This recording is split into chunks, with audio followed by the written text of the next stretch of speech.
সরকারি হাসপাতাল, বিশেষ সুবিধা পাওয়া যায় সেখানে, পরিকাঠামো ভালো। তো সরকারি হাসপাতালে দেখাতে গেলে অনেক দূর থেকে পৌঁছতে হবে সেখানে। ভোরবেলায় চলে যান, কেউ কেউ রাতে থেকে যান, কারণ সময় সকাল 9টা থেকে দুপুর 2টো, তারপরেই আউটডোর বন্ধ, আর রোগী দেখানো যাবে না। এই নিয়ম এবার বদলাবে। এবার থেকে সরকারি হাসপাতালে বিকেলেও আউটডোর, শুধুমাত্র সকাল 9টা থেকে দুপুর 2টো নয়, এবার বিকেল 3টে থেকে সন্ধে 6টা পর্যন্ত খোলা থাকবে আউটডোর। কবে থেকে এই পরিষেবা, সব ক্ষেত্রে কি, সব আউটডোরের ক্ষেত্রে কি এই পরিষেবা পাওয়া যাবে জানবো কি বলছে স্বাস্থ্য দপ্তর। আমার সঙ্গে অভিজিৎ রয়েছে। অভিজিৎ, এই পরিষেবা কবে থেকে পাওয়া যাবে? সব বিভাগের ক্ষেত্রে কি এই পরিষেবা পাওয়া যাবে? প্রাথমিকভাবে কোথাও কি এখনো চালু হয়েছে?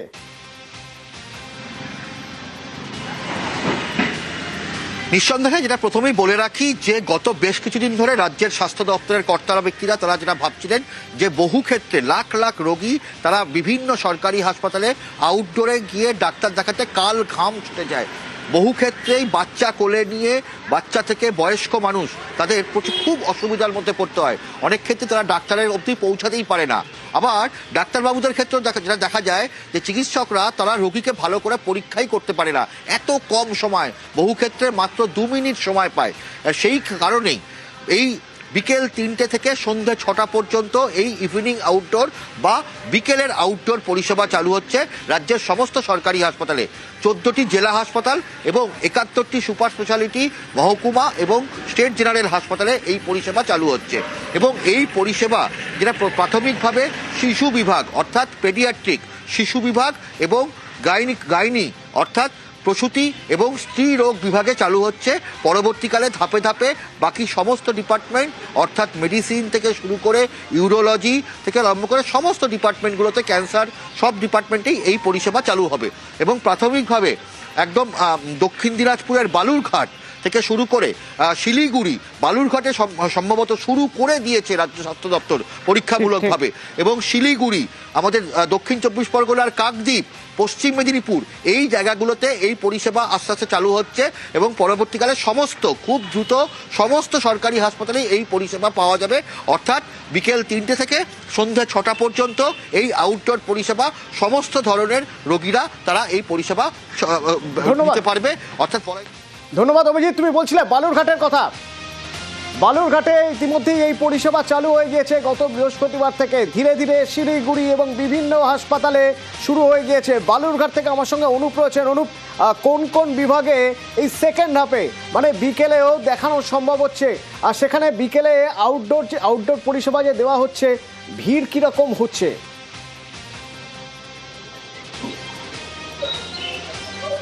দেখো, গত 6 তারিখ থেকে বালুরঘাট যে সুপার স্পেশালিটি হাসপাতাল, সেখানে কিন্তু এই সন্ধ্যাকালীন ওপিডি চালু হয়েছে। সন্ধ্যের বিকেল 3টে থেকে এই ওপিডি চালু হচ্ছে, যেখানে প্রথম অবস্থায় প্রসূতি বিভাগ এবং পেডিয়াট্রিক শিশু বিভাগ এবং মেডিসিন বিভাগ, এই 3টি বিভাগ কিন্তু প্রাথমিকভাবে শুরু করা হয়েছে। বা সারা পড়েছে, একদমই যে সারা নেই তা বলা যাবে না, কারণ সকালের দিকে যে ভিড়টা থাকে তার থেকে তুলনায় কম হলেও কিন্তু মানুষ কিন্তু বিকেলে যে 3টে থেকে ওপিডি চালু হয়েছে, সন্ধ্যে 6টা অবধি চলবে, সেই ওপিডিতেও কিন্তু মানুষ আসছে। এবং সেই ওপিডি কিন্তু আজ অবধি চলছে রেগুলার, সোম থেকে শুক্রবার পর্যন্ত। এবং এখন পর্যন্ত শুরুতে অনেকের কাছে হয়তো খবর পৌঁছয়নি ঠিক মতো, অনেকে হয়তো জানেন না, সেই জন্য হয়তো শুরুর দিকে সেভাবে ভিড় নেই। দ্রুতই ভিড় বাড়বে বলে আমার ধারণা। আমি একটু তোমার থেকে জানতে চাইবো, এই যে বালুরঘাট হাসপাতালে কত দূর থেকে রোগীরা আসেন, মানে রেডিয়াস কতটা জায়গা জুড়ে কভার করে এই বালুরঘাট হাসপাতাল? দেখো, বালুরঘাট এটা সদর হাসপাতাল, সে কারণে কিন্তু এই হাসপাতালের রাশ সবসময় বেশি থাকে। কারণ আশেপাশে যে প্রাথমিক স্বাস্থ্য কেন্দ্রগুলো থাকলেও সদর হাসপাতালের ওপিডিতে কিন্তু ভিড় দিনের বেলা কিন্তু ব্যাপক পরিমাণে থাকে। সকাল 9টা থেকে যে ওপিডি চলে, সেই ওপিডিতে প্রচুর ভিড় থাকে। যেটা তুমি বলছিলে যে স্বাস্থ্য দপ্তর থেকেও কিন্তু এটা মনে করছে যে যেহেতু প্রাথমিকভাবে শুরু হয়েছে, অল্প দিন হলো, যে কারণে সন্ধ্যাবেলার ভিড়টা এখন কম হলো। কিছুদিন পর থেকে কিন্তু তা পারবেই, কারণ গরম পড়ে গেলে সেই সময় কিন্তু ভিড়ের রাশটাও আরো বাড়বে বলেই তারা কিন্তু মনে করছে। অনেক দূর থেকে আসেন। অনেক সময় দেখা যায় রাত জেগে বসে রয়েছেন হাসপাতাল চত্বরে, পরদিন সকালে যাতে আউটডোরে দেখাতে পারেন। এবার থেকে বোধহয় তাদের কিছুটা হলেও সুরাহা হলো। সকালে প্রচুর ভিড় থাকে, চিকিৎসকরা বলেন এক একজন রোগীকে ঠিকমতো দেখার সময়ই পাওয়া যায় না। এবার বিকেলেও আউটডোর, বিকেল 3টে থেকে সন্ধে 6টা পর্যন্ত, হয়তো আরও বেশি রোগী এবার পরিষেবা পাবেন সেই ভাবনা চিন্তার জায়গা থেকেই। তো বালুরঘাটের সিএমওএইচ, বালুরঘাট সদর হাসপাতালের সিএমওএইচ কি বলছেন একবার শুনবো। এই ওপিডিটা আপাতত বিকেল 3টে থেকে সন্ধে 6টা অবধি আমরা চালু রাখবো। 5:30 পর্যন্ত আমরা লাস্ট টিকিট দেবো। সেই টিকিটটা শেষ হতে যতক্ষণ থাকবে ততক্ষণ অবধি ডাক্তারবাবু আউটডোরে থাকবেন। ইনিশিয়ালি আমরা সপ্তাহে 2 দিন মেডিসিন, সপ্তাহে 2 দিন পেডিয়াট্রিক্স এবং সপ্তাহে 2 দিন গাইনোকোলজিস্টকে দিয়ে আমরা শুরু করছি। যদি আগামীতে দেখা যায় না ভালো সারা পাওয়া যাচ্ছে এবং মানুষজন আসছেন, তাহলে আমরা পরবর্তীতে এগুলোকে আবার এক্সটেন্ড করার প্ল্যান করব। কলকাতার প্রাক্তন পুলিশ কমিশনার মনোজ ভার্মা, তার ছেলেই সাইবার প্রতারণার শিকার। তার সঙ্গে সাইবার প্রতারণা হয়েছে। কিভাবে হয়েছে প্রতারণা প্রাক্তন সিপির ছেলের সঙ্গে জানবো। অমিত রয়েছে আমার সঙ্গে ফোনে। অমিত, দেখো, পীযূষ ভার্মা রাজ্যের আইপিএস কর্তার ছেলে, তিনি দিল্লিতে পেইং গেস্ট থাকবেন এবং পেইং গেস্ট থাকবেন বলে তিনি অনলাইনে পেইং গেস্টের খোঁজ করছিলেন এবং এই পেইং গেস্টে তিনি সন্ধান পান ওয়েবসাইটে এবং তিনি ইউপিআই মোডে তিনি 30,000 টাকা করেন এবং তারপর তিনি দিল্লিতে যখন তিনি সেই পেইং গেস্টের খোঁজ খবর করেন তখন দেখা যায় যে পেইং গেস্ট আরো তো নেই এবং তিনি বুঝতে পারেন তিনি প্রতারণার শিকার হয়েছেন। দিল্লি থেকে ফিরে আসেন এবং এই আইপিএস কর্তার ছেলে পীযূষ ভার্মা তিনি কমপ্লেন করেন সাইবার সেলে এবং সাইবার সেল তদন্তে নেমে দেখা যায় যে 30,000 টাকা ইউপিআই মোড যে পেমেন্ট হয়েছিল সেই টাকা পৌঁছেছে ওড়িশার এক যুবকের বলা যেতে পারে কলেজ পড়ুয়ার ব্যাংক অ্যাকাউন্টে এবং সেই তথ্য সন্ধান করতে গিয়েই রাকেশ প্রধান নামে একজন যুবককে গ্রেপ্তার করা হয়েছে এই সাইবার প্রতারণার অভিযোগে। তাকে আদালতে পেশ করা হয়েছে পুলিশের তরফে এবং নিজেদের হেফাজতে পুলিশ নিয়েছে। 17 তারিখ পর্যন্ত পুলিশ হেফাজত নিয়েছে এবং ব্যাংশাল করে যিনি বিচারক হয়েছেন তিনি এই মামলার কেস ডায়েরি তলব করেছে এবং সমস্তটা খতিয়ে দেখা হচ্ছে পুলিশের তরফে। এই প্রতারণা চক্রে আরো বেশ কয়েকদিন রয়েছে বলে পুলিশ মনে করছে। তবে তুমি জানিয়ে রাখবো যে যিনি রাকেশ প্রধানের যিনি আইনজীবী রয়েছেন তিনি আদালতে সওয়াল করার সময় তিনি অভিযোগ করছেন যে দিল্লিতে প্রতারণার শিকার হলেন, কলকাতায় কেন অভিযোগ হলো সেই বিষয়ে উন্নতিকে সরকারি আইনজীবী স্পষ্ট করে দিয়েছে আদালতের কাছে যে একজন অপরাধী যার অ্যাকাউন্টে টাকা পাওয়া গেছে তাকে আমরা গ্রেপ্তার করেছি, আমাদের আরো জেরা করার প্রয়োজন রয়েছে, নিজেদের হেফাজতে নেওয়া দরকার। সেক্ষেত্রে 17 তারিখ পর্যন্ত রাকেশ প্রধানকে পুলিশ হেফাজতে নির্দেশ দিয়েছে ব্যাংশাল কোর্ট। ধন্যবাদ। ও অ্যাকচুয়ালি একটা পিজি বুক করেছিল, মানে পিজি চাইছিল, খুঁজছিল। তো যেই সাইট থেকে করেছে সেই সাইটটা ফ্রড সাইট ছিল। কমপ্লেনের ওখানে আমার মক্কেল রাকেশ প্রধান, কোনো নামই নেই, নাম তো অন্য লোকের। আর পুলিশ তাদেরকে খুঁজতে পারেনি বলে একে ফাঁসিয়ে দিয়েছে। আমরা বেলের জন্য এসেছি। ক্লাস 10-এর ছাত্রের রক্তাক্ত পচা গলা দেহ উদ্ধার হয়েছিল মাটিগাড়ার জঙ্গল থেকে।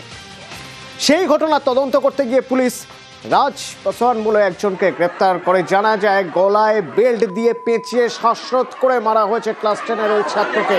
কিন্তু কেন? কারণ ত্রিকোণ প্রেম। এরপর যখন তাকে আদালতে তোলা হয়, ওই ধৃতকে সেই আদালতে তোলার সময় তুমুল উত্তেজনা।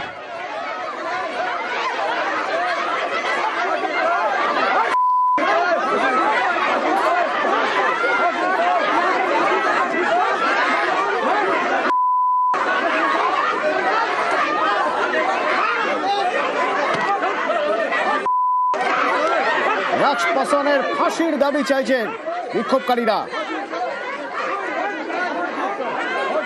পরিস্থিতির সামনে ধৃতকে আদালতে পেশ। কিন্তু কেন রাজ পাসওয়ান খুন করতে গেল জানবো। পার্থপ্রতিম আছে আমার সঙ্গে ফোনে। পার্থপ্রতিম, দেখো, এই নিয়ে কিন্তু গত মাসখানেক ধরে কিন্তু বিরোধ চলছে বন্ধুদের মধ্যে এবং মাসখানেক আগেই নাকি রাজ পাসওয়ান এই নিহত ছাত্রকে হুমকি দিয়েছিল যে তোকে দেখে নেবো এবং তার মাঝখানে ঘুরতেই কিন্তু গত শনিবার ফোন আসছে তার কাছে এবং সেই ফোন ধরে কিন্তু তাকে বলা হয়, তাকে ডাকা হয় এবং তারপরে কিন্তু সেই নিহত ছাত্র বাড়ির থেকে বেরিয়ে সোজা চলে যায় বন্ধু রাজ পাসওয়ান আরেক বন্ধুর সঙ্গে দেখা করতে এবং তারপর তাকে ওখান থেকে তুলে নিয়ে গিয়ে বাড়ির সামনে তুলে নিয়ে গিয়ে ঠিক শুকনা জঙ্গলে নিয়ে যাওয়া এবং সেখানে প্রথমে বেপরোয়া কিন্তু তাকে একেবারে ঘুষি মারা হয় এবং তারপর কিন্তু কোমরের বেল খুলে গলায় ফাঁস লাগিয়ে শ্বাসরোধ করে তাকে খুন করা হয় এবং তারপর থেকে কিন্তু বেপাত্তা ছিল এই অভিযুক্তরা এবং তারপরে প্রায় 3 দিন পর তার মৃতদেহ উদ্ধার হয়েছে, পচা গলা দেহ, এবং এক নাবালক অভিযুক্তকে আগেই গ্রেপ্তার করে পুলিশ এবং তাকে জেরা করে কিন্তু এই রাজ পাসওয়ানের নাম উঠে আসে এবং তারপরে রাজ পাসওয়ানকে গতকাল রাতে এনজিপি এলাকা থেকে গ্রেপ্তার করা হয়। ধন্যবাদ।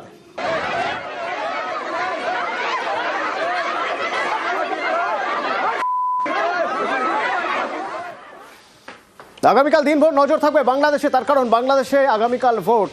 হাসিনা সরকারের পতনের পরেই প্রথম ভোট দেবে বাংলাদেশ। কাল বাংলাদেশের এই ভোট ঘিরে নিরাপত্তা অন্যান্য ভোটের তুলনায় অনেক বেশি রাখা হয়েছে। এবার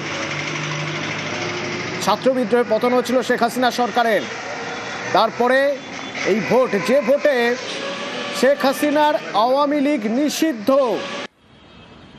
এবং বেশ কিছু ফ্যাক্টরের মধ্যে কাজ করে গিয়েছে। জামাত ছাত্র জোট ছাত্র বিপ্লবের বাড়তি সুবিধা পাবে কিনা জামাত শিবির দেখতে হবে, নজর থাকবে। বেগম খালেদা জিয়ার মৃত্যুর পর খালেদা আবেগে শান দিয়ে যেভাবে প্রচার করেছে বিএনপি, খালেদা পুত্র তারেক রহমান যেভাবে নতুন বাংলাদেশ গড়ার ডাক দিয়েছে, তার প্রতিফলন ভোটে কতটা পড়ে। তবে এসবেরই মাঝে বাংলাদেশে অশান্তি অব্যাহত, সংখ্যালঘু অত্যাচার অব্যাহত, এবং যদি বলতে হয় যে গত কয়েক মাস ধরে টানা যেভাবে হিন্দুরা অত্যাচারিত হয়েছে সেখানে, তা কিন্তু অব্যাহত চলেই যাচ্ছে। যেমন যদি আমি ডিসেম্বরের কথা বলি, গত ডিসেম্বরে ঢাকায় গুলি করে খুন করা হয়েছিল মনোল চক্রবর্তীকে। মুখ বেঁধে দুষ্কৃতীরা দোকানে চড়াও হয়ে খুন করে। এখনো মনোলের পরিবার বিচার পায়নি। তারাও ভোট দেবেন সরকার গঠন করতে। CNN news 89 senior editor Pallavi Ghosh গিয়েছিলেন ওই হিন্দু ব্যবসায়ীর বাড়িতে। তাকে নিহত মনোল চক্রবর্তীর মা কি জানালেন, শুনুন।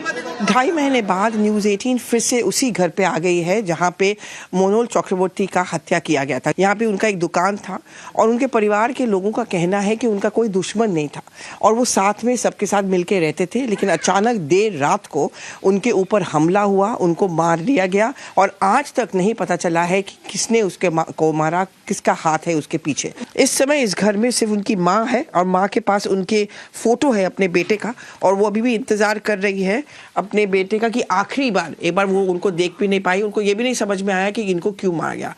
ভয় লাগে? ভয় লাগে? ভয় তো ফ্যামিলির লাগে লাগে। আরেকটা ফুলা আছে, দুইটা বউ আছে। वोट देवेन? हाँ, वोट देबो। देखिए, इसको कहते हैं कि मतदान का जश्न मनाना है, लेकिन क्या उसके साथ उम्मीद आएगा कि इनको न्याय मिलेगा, वो अलग बात है। কেন মারা গেছিল কিছু জানতে পারলেন? কি হলো? না, এই যে সিসি ক্যামেরার মধ্যে যে গুলি শুট করছে, যে ছবি উঠছে মুখ বান্ধা, কেমনে যায় এনো লাগায় বন্দুকটা লাগায় গুলিটা করলো, এটা উঠছে সিসি ক্যামেরা তো রুমের ভিতরে। এখনো ধরা পড়েনি? না, अभी भी पकड़े नहीं गए हैं। सीसीटीवी कैमरा में फुटेज है, लेकिन उनका चेहरे पे नकाब था। इंतजार है इनको न्याय का। राहुल मल्होत्रा के साथ पल्लवी घोष। আর ভোটের ঠিক দুদিন আগে সৈয়দপুর এয়ারপোর্ট থেকে এক জামাত নেতা গ্রেপ্তার। কেন না, তার কাছে 50 লক্ষ টাকা, 50 লক্ষ টাকা সহ জামাত নেতা আটক। এই টাকা কোথায়, কিভাবে নিয়ে যাওয়া হচ্ছিল, কেন নিয়ে যাওয়া হচ্ছিল, বাংলাদেশের ঠাকুরগাঁয়ের জামাত প্রধান বেলাল কেন নিয়ে যাচ্ছিলেন এই টাকা, জানা যায়নি।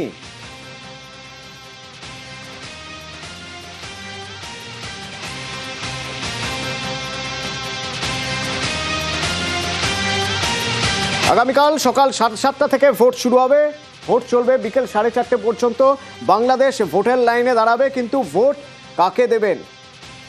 মূলত এবারের লড়াই একদিকে বিএনপি, আরেকদিকে জামাত এবং ছাত্রদের যে জোট, সেই জোট। কিন্তু এবারের ভোটে আওয়ামী লীগ থাকছে না। আওয়ামী লীগ থাকছে না, কিন্তু আওয়ামী লীগের সমর্থকরা থাকছেন। এই সমর্থকরা কাকে ভোট দেবেন, বিএনপিকে নাকি জামাতকে? তার উপরেই কিন্তু বাংলাদেশে সরকার কে গড়বে তা নির্ভর করছে।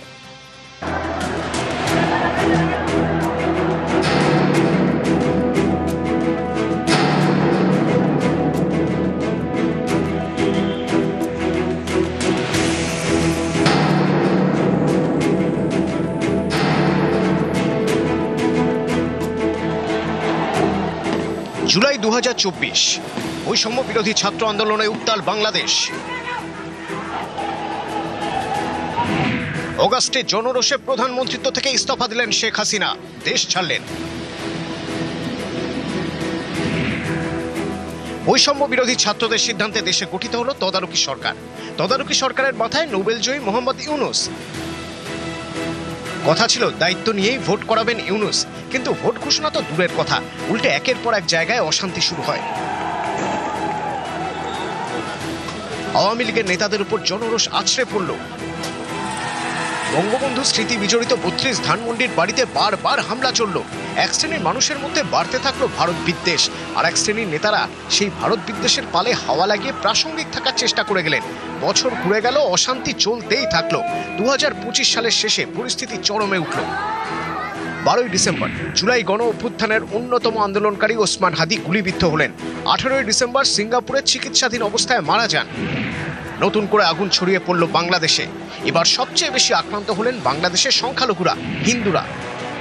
ময়মনসিংহে দীপু চন্দ্র দাসকে পিটিয়ে মেরে ঝুলিয়ে আগুন ধরিয়ে দেওয়া হলো। একের পর এক আক্রান্ত হলেন হিন্দুরা। এমনই পরিস্থিতিতে রাজনীতির সমীকরণ বদলে দেশে ফিরলেন খালেদা জিয়ার পুত্র তারেক রহমান। প্রয়াত হলেন বিএনপি নেত্রী খালেদা জিয়া। ঢাকা শহরে জিয়া উদ্যানে তাকে সমাধিস্থ করার সময় লাখো মানুষের ভিড়। খালেদা আবেগে ভর করে বাংলাদেশে ক্ষমতায় আসার পথ খুঁজছে বিএনপি। নতুন বাংলাদেশ গড়ার ডাক দিয়েছেন তারেক রহমান। অন্যদিকে লীগ ও বিএনপি নেতাদের দুর্নীতিকে হাতিয়ার করে আসরে জামাত, তাদের সঙ্গে ছাত্র নেতাদের দল এনসিপি। তীব্র ভারত বিদ্বেষে শান দিয়ে শুরু হলো ভোটের প্রচার। আগেই তদারকি সরকার আওয়ামী লীগকে ব্যান করে দিয়েছে, অতএব লড়াই কার্যত দ্বিমুখী। কিন্তু যারা ভোট দেবেন তারা কি ভাবছেন? প্রায় 13 কোটি ভোটারের মধ্যে তরুণ ভোটারের সংখ্যা অনেক। এবারের ভোটে ফ্যাক্টর তরুণ ভোটার। বিভিন্ন সমীক্ষায় উঠে এলো বাংলাদেশের তরুণ প্রজন্ম ঝুঁকছে জামাতে ইসলামের দিকে। দুর্নীতিমুক্ত সরকার করতে তাদের অনেকেরই ভরসা দাঁড়িপাল্লা, যা কিনা ন্যায় ও ইনসাফের প্রতীক। এদিকে আবার বিএনপির আসল অস্ত্র বুথ স্তরের সংগঠন, সঙ্গে থাকছে আগেও সরকার পরিচালনার অভিজ্ঞতা। সেই অভিজ্ঞতাই নতুন বাংলাদেশ গড়তে সাহায্য করবে বলে মনে করছেন ভোটারদের অনেকে। ফ্যাক্টর মহিলা ভোটও। মোট পুরুষ ভোটারের তুলনায় বাংলাদেশে মহিলা ভোট মাত্র 20 লাখ কম। মহিলাদের মন জিততে বিএনপির হাতিয়ার ফ্যামিলি কার্ড। পাশাপাশি তারা জোর কদমে প্রচার চালাচ্ছে জামাত ক্ষমতায় এলে কট্টরপন্থার পথে হাঁটবে দেশ। মহিলাদের পথে বেরোনোই মুশকিল হবে। পাল্টা কয়েক হাজার মহিলা কর্মী পথে নামিয়ে এই প্রচারের মোকাবিলার চেষ্টা করছে জামাত। তারা মহিলা ভোটারদের ঘরে ঘরে গিয়ে ভোট চাইছেন। এদিকে আবার বিএনপি 10 জন মহিলাকে প্রার্থী করেছে, কিন্তু জামাতের কোনো মহিলা প্রার্থী নেই। বিএনপি জামাতে হাড্ডাহাড্ডি লড়াইয়েও প্রাসঙ্গিক হয়ে থেকে যাচ্ছে ভোটে না থাকা আওয়ামী লীগ। আওয়ামী লীগ এই নির্বাচনে নিষিদ্ধ, কিন্তু এখনো বাংলাদেশে 20% বেশি আওয়ামী ভোটার। তারা কাকে ভোট দেবেন? বিশেষজ্ঞদের মতে এদের বেশিরভাগই জামাতে ইসলামের মৌলবাদী মানসিকতাকে মেনে নিতে পারেন না। সেক্ষেত্রে তারা ঝুঁকতে পারেন বিএনপির দিকে। আবার অনেকের মতে যারা বরাবর আওয়ামীকে ভোট দিয়ে এসেছেন তারা কিছুতেই বিএনপিকে ভোট দেবেন না। আওয়ামী সমর্থকদের ভোট যেদিকে যাবে জিতবে তারাই। তাই বিশেষজ্ঞদের মতে নির্বাচনে না থেকেও বাংলাদেশের ভোটে এবারেও ফ্যাক্টর আওয়ামী লীগ। 12ই ফেব্রুয়ারি ভোট, সেদিনই শুরু হয়ে যাবে গণনা। সেক্ষেত্রে 13ই ফেব্রুয়ারি জানা যেতে পারে বাংলাদেশের সরকার গড়বে কে, জামাতে ইসলামী নাকি বিএনপি। নিউজ 18 বাংলা। আর আগামীকাল যে ভোট, সেই ভোটের আগে সীমান্তে কড়া নজরদারি। এবং আমাদের যে সীমান্ত রয়েছে, দুই দেশে আমদানি রপ্তানি এখন থেকেই বন্ধ রয়েছে। গোজাডাঙ্গা বন্দর দিয়ে আমদানি রপ্তানি বন্ধ করে শনিবার থেকে ফের আমদানি রপ্তানি শুরু হবে। পরপর পার্ক করা রয়েছে পণ্যবাহী গাড়ি। আজ থেকে এই দুই দেশে পণ্য পরিবহন বন্ধ।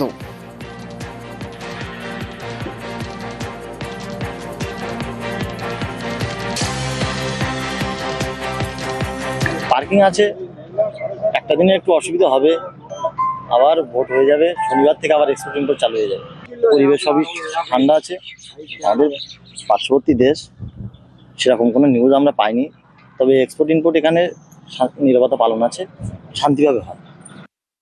এই 12 তারিখ বাংলাদেশে নির্বাচন আছে, তার জন্য বর্ডার 2 দিন ছুটি, আর শুক্রবার আমি সাপ্তাহিক ছুটি।